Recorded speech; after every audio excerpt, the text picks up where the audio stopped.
How to convince your family for love marriage, चाहे वो cast की हो या इंटर कास्ट की। ये है पार्ट 5। स्वागत है आप सबका। मैं हूं विकास मिश्रा और आप देख रहे हैं विकास होना बाकी है। चलिए शुरू करते हैं। मान लीजिए कि चाहे आप कास्ट के हो या फिर इंटर कास्ट के हो, फैमिली में जब आप पहली बार अपने पार्टनर को इंट्रोड्यूस करते हो तो आपके शब्द होने चाहिए, एक लड़का है जो मुझसे शादी करना चाहता है।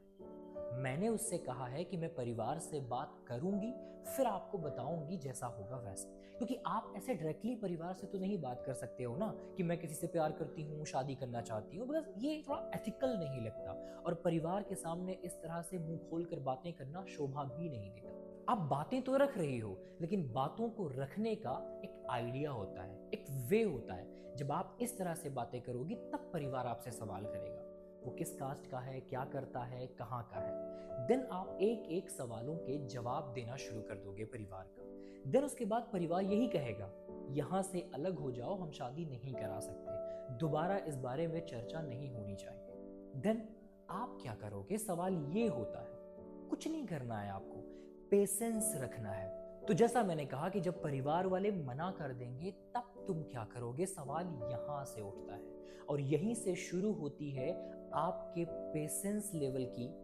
परीक्षा कि आप कितना पेशेंस रखते हो परिवार को मनाने में। एग्जाम्पल के तौर पर जब आप आपके पार्टनर दोनों मिलते हो तो पहले चैटिंग करते हो, हाय हेलो करते हो, मीटिंग करते हो, चाय पीते हो, कॉफी पीते हो, साथ में समोसा खाते हो, तब डिसाइड होता है धीरे धीरे एक दूसरे को समझने के बाद कि क्या हम प्यार कर सकते हैं।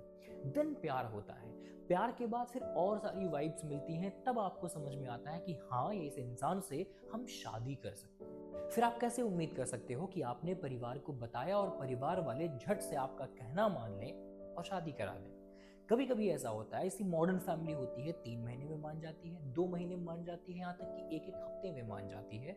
अक्सर लड़कों की फैमिली लड़कियों की फैमिली को मनाने में वक्त लगता है, बिकॉज उनकी एक इमेजिनेशन होती है अपने दामाद को लेकर कि अपने ही कास्ट में करना है, ये नौकरी चाहिए, ऐसी सुंदरता होनी चाहिए, इतनी हाइट होनी चाहिए। और जब ये सारी चीजें आप परिवार को नहीं दे पाते हो तो परिवार मना करने लगता है और मेन पॉइंट आता है कास्ट।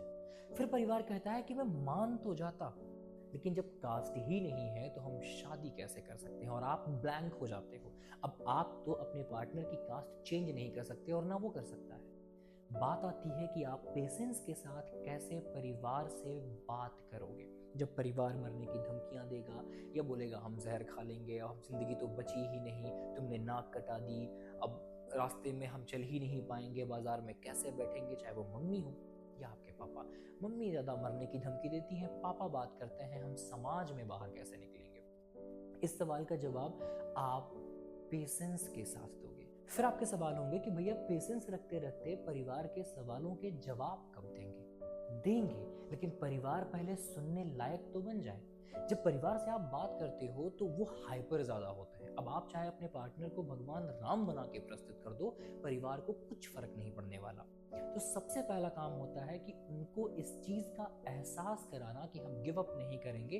तब धीरे धीरे जाकर चीजें सही होना शुरू होंगी, तब वो जाकर आपको सुनना शुरू करेंगे। अगर आप पहले ही हाइपर हो जाओगे तो फिर डिबेट कैसे हो। और जो 3 महीने का होता है परिवार में बताने के बाद, जब आप लगातार बात कर रहे होते हो, तब परिवार सिर्फ अपनी चीजें आपको थोप रहा होता है, अपनी बातें कर रहा होता है, आपको बात करने नहीं देता। लेकिन जब आप लगातार बात करते रहते हो, थोड़ी थोड़ी बातें करते हो, मनाना नहीं है, सिर्फ इस चीज का एहसास कराना है कि हम गिव अप नहीं कर रहे।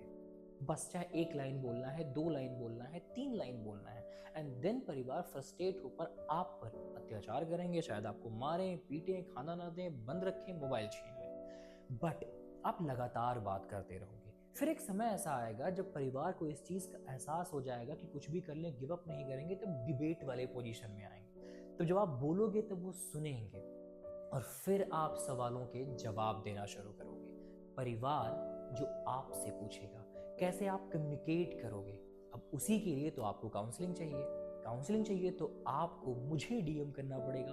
आपको विकास होना बाकी है इंस्टाग्राम पर जाना पड़ेगा, एंड देन वहां पर मुझे डीएम करोगे, मैं वहां आंसर करूंगा अगर आपको काउंसलिंग चाहिए। या फिर यहाँ कमेंट बॉक्स में अगर आप मुझे मैसेज करते हो, मैं ईमेल आईडी यहाँ पर पिन कर दूंगा, आप मुझे ईमेल कर देना। फिर यहाँ से पेशेंस शुरू हो जाता है कि आप कम्युनिकेट कैसे करोगे, जैसा मैं बताऊंगा वैसे आप बात कैसे करोगे, सवालों के जवाब कैसे दोगे, कैसे उनके सवाल जब आएंगे तो आप जैसा वो सुनना चाहते हैं वो नहीं, जो आप सुनाना चाहते हो वो जवाब दोगे।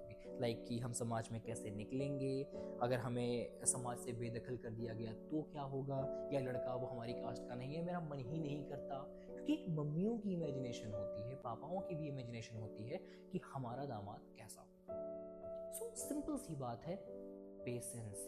जितना काम होकर आप बात करोगे, लाइक मम्मी उधर से बोल रही है, तुम इधर से बोल रहे हो, क्या करोगे आप? जीत पाओगे? क्योंकि जब मम्मी या पापा आपको बोलेंगे तो वो उनकी जुबान पर लगाम थोड़ी ना होगा कि हाँ क्या बोलना है क्या नहीं बोलना है, वो सोच समझ कर बोलेंगे, वो तो बोलेंगे ही। बट आप एज अ चाइल्ड आप मम्मी पापा को कुछ भी नहीं कह सकते हो। आपको ये भी देखना है कि वो मम्मी पापा हैं, ये भी देखना है कि वो हमसे बड़े हैं, ये भी देखना है कि हमें उन्हें इज्जत देनी है। बट परिवार ये नहीं सोचता, इसलिए जितना तुम काम एंड कूल रहोगे उतना परिवार फ्रस्ट्रेट नहीं होगा, एंड देन जब आप बोलोगे तो वो सुनेंगे। अगर आपने बदतमीजी की तो एक और आरोप लगेगा कि लड़के ने ये सिखाया होगा तुम्हें कहने के लिए, तभी तुम ऐसा कह रहे हो, तो उसको भी तो बचाना है। ठीक है, तो अगर कोई सवाल होंगे तो आप कमेंट करना, हम वहां पर आपको जवाब देने की पूरी कोशिश करेंगे। अगर आपको काउंसलिंग चाहिए होगा तो आप मैसेज करोगे, मैं आपको ईमेल आईडी दूंगा, वहां बात करना शुरू करेंगे।